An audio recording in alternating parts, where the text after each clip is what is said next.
uzofunda pakuyabanda? Kakhulu. Why uzofunda kodwa kuyabanda? Yabanda. Why? Why you came here but it's cold? No, I like the coldness keeps me awake.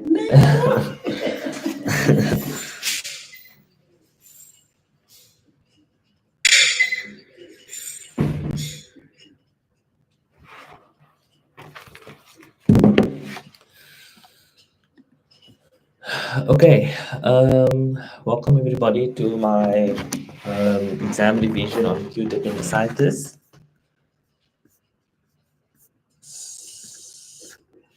Okay, so let's say for example you have an 18-year-old presents with right iliac fossa pain, nausea and vomiting, GI upset, loss of appetite.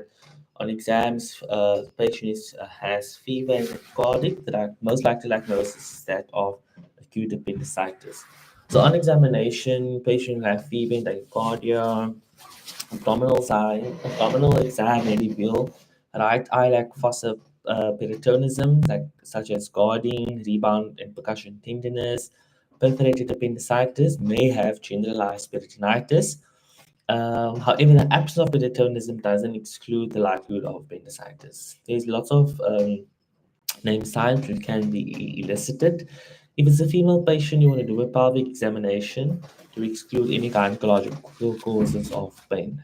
Okay.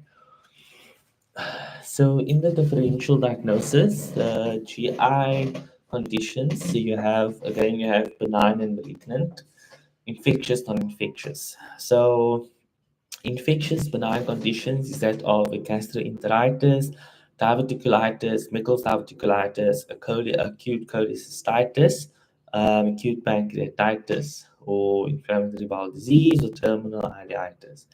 Or even a mesenteric adenitis. Okay. Non-infectious benign could be a perforated peptic ulcer, and then a malignant could be a cecal tumor. Okay. In the gynecological causes, you have pelvic inflammatory disease, variances, rupture, torsion, endometriosis, or ectopic or miscarriage. In neurological causes, you have renal colic, acute scrotum. So, for example, epididymolysis, torsion of testes, or a complicated inguinal hernia. In terms of a urinary tract infection, that can also be part of the urological differential diagnosis. So for Alvarado score, we do the mandrel. So M for the michelation of pain, A for anorexia, N for nausea, T for tenderness in the right lower quadrant, R for rebound pain, E for elevated temperature, R for leukocytosis, and S for shift of the white blood cell count to the left. What test are you going to order or do? So you want to do FBC to check for the white cell count. Bedside investigations, urine dipstics to rule out the UTI or renal calculi, urine prognostics to rule out the ectopic or miscarriage. And then for intermediate risk patients, you want to do a pulmonal ultrasound. It's quite safe in pregnancy.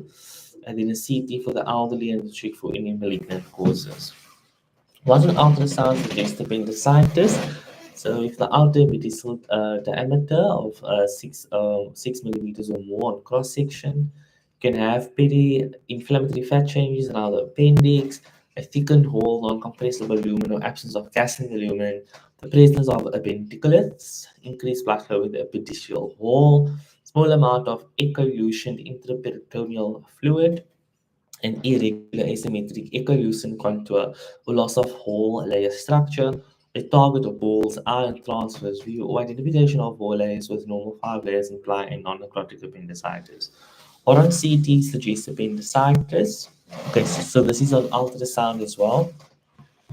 So on a CT, CT is advised in all patients over the age of 40 with symptoms of acute appendicitis to exclude malignancy that masquerades as appendicitis.